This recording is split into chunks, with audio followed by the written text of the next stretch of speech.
Aprobado na sa House Committee on Appropriations ang panukalang Universal Social Pension for Senior Citizens Act na layong bigyan ng pensyon hindi lang ang mga mahirap na nakatatanda kundi maging ang mga mayayaman.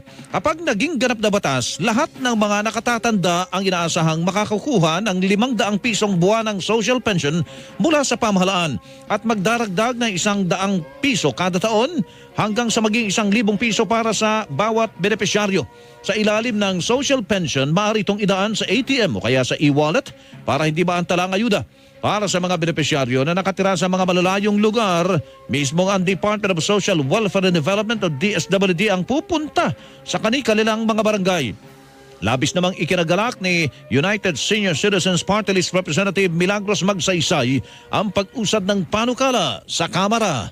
Wala ng qualification. Lahat, basta 60 years old and above, mayaman man o mahirap man, may pension man o wala, makakatanggap ng buwanang pension. Magre-register ka sa OSCA para maibilang ka na senior citizen. Ang tinig ni United Senior Citizen Party List Representative Milagros Magsaysay.